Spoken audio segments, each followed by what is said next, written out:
অবস্থানরত মক্কাবাসী মক্কাতে আছেন।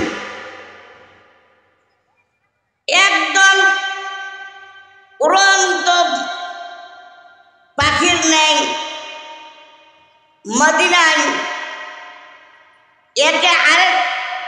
একজন আরেকজনের কানে কানা ঘুষাঘুষি করতেছে।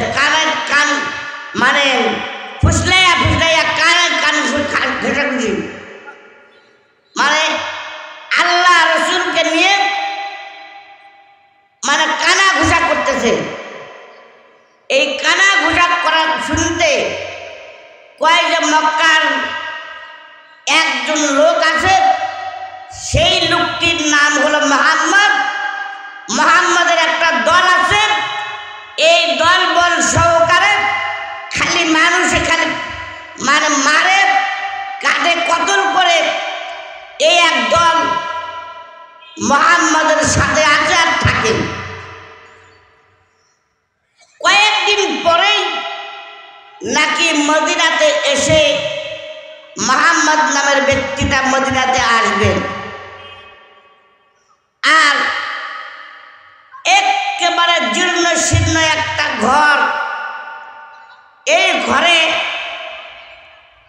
থেকে জুমাইয়া একজন মেয়ে মানুষ, বৃদ্ধ মহিলা, আর ঘরের আসবাবপত্র যা কিছু ছিল সবগুলো জমা করে নিয়ে পিঠের কাঁধের উপর করে উঠাইয়া নিয়ে রওনা করেছে রাতের অন্ধকারে।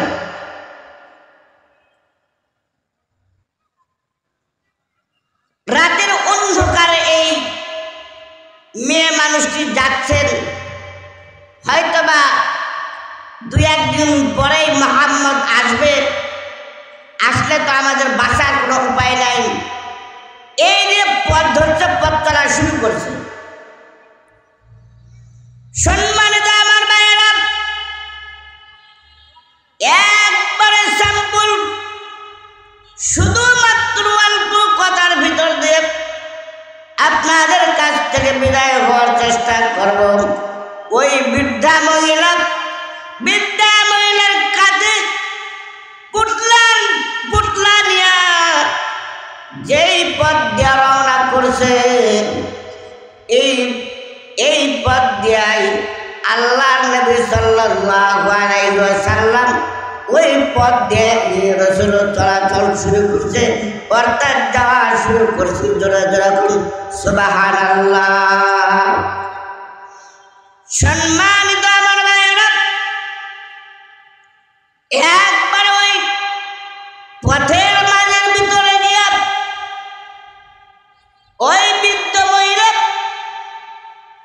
আর আমাদের নবী যখন সামনাসামনি হয়ে গেছে, এই সামনাসামনি হওয়ার সঙ্গে সঙ্গে আমার নবী ওই বৃদ্ধা মহিলাকে ডাক দিয়ে বলতেছে, বাবারে মা, ও বৃদ্ধা মা, আপনি কোথায় যাবেন? টুকলাটা আপনি এই পোটলা দিয়ে কই জানবো মা? বলেন আপনার কি হেল্প লাগলে আমি হেল্প করার জন্য চেষ্টা করবো। মাগো বলেন আপনি কোথায় থেকে কোথায় যাচ্ছেন, তাড়াতাড়ি করে বলেন। ওই মেয়ে মানুষটি বলতেছে, মা গো, ওই আপনার পুটলার মধ্যে যে জিনিসগুলো আছে আমার কাঁধের উপরে উঠায় দেন, আপনার গন্তব্যস্থান পৌঁছায় দিয়ে তারপরে আমার কাজের দিকে আমি রওনা করব। মা গো মা, দেন আপনার পুটলাটা আমার কাঁধের মধ্যে দিয়া দেন। ওই পুটলাটি দিলেন। আল্লাহ নবী বায়ে বায়ে হাঁটি হাঁটি পা করতে করতে করতে করতে বহু দূর রাস্তা রানিং করে আল্লাহ নবী সাল্লাল্লাহু আলাইহি ওয়াসাল্লাম ওই মহিলাটি গন্তব্যস্থলে পৌঁছায় দেওয়ার পরে বলতেছেন, মা বলেন তো কেন, কি জন্য আপনি আমার মানে কি জন্য আপনি আমার সাথে এমন করতেছেন বলেন। বলে যে বাবা রে, এ বাবা, আমি শুনছিলাম মোহাম্মদ নামের এক ব্যক্তি আছে। মোহাম্মদ নামের যে ব্যক্তিটা মক্কাবাসী অবস্থান করতেছিল, ওই মোহাম্মদের বাহিনী নিয়ে মদিনাতে চলে আসবে। আর যদি মদিনাতে চলে আসে তাহলে আমার বড় বিপদ হয়ে যাবে। সেই জন্যে আমি এই বাড়ি ঘর সব কিছু ত্যাগ করে আমি অন্যত্রে চলে আসছি। এই বিদ্যা মহিলার এত বড় প্ল্যান শোনার পরে বললেন, আম্মা জান, মা গো মা, আপনাকে আমার দুঃখের গুনার কথা বলবার কোনো কিছু নাই। মা গো, সেই লোকটি মক্কা থেকে মদিনায় যে ব্যক্তিটি যাবে, ওই লোকটি হলাম আমি মোহাম্মদ, আমি হলাম সেই মোহাম্মদ, যেটা হলো আপনাকে করলাম এই মুহূর্তে। যা আপনি বুঝলেন আর শুনলেন, যা দেখলেন, সবটার নাম আমি হলাম আল্লাহর পাঠানো একজন পয়গম্বর। আমার দায়িত্ব ছিল, দায়িত্বটা আবার পালন করা হয়ে গেছে। আমি মোহাম্মদ। এই মোহাম্মদের কথা শোনার পরে আল্লাহ নবী চলে যাবে। এর ফাঁকতালে পিছন দিক দিয়া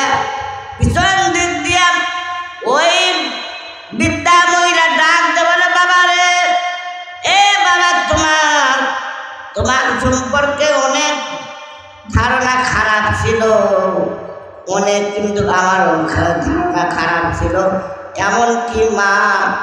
এমনকি তোমাকে নিয়ে অনেক কটূক্তি করছিলাম। বাবারে, মেহেরবানি করে তুমি কোথায় যাচ্ছ যাও, আমাকে কালেমা পড়ে মুসলমান বানিয়ে তারপরে চলে যাও। ওই বিদ্যা মহিলা আল্লাহর রাসূল সাল্লাল্লাহু আলাইহি ওয়াসাল্লামের সঙ্গে কালিমা পড়ায় মুসলমান করিয়া সেখান থেকে বিদায় হয়ে আল্লাহর নবীর কাছে আল্লাহর নবী চলে গেলেন। জোরে জোরে বলেন সুবহানাল্লাহ। সম্মানিত মণ্ডলী, একবারে ঘড়ির কাটায় নামাজের সময় হয়ে গেছে। আমরা এখন নামাজ পড়ব। নামাজ পড়ে নেই, তারপরে আপনাদের কাঙ্ক্ষিত বক্তার আলোচনা।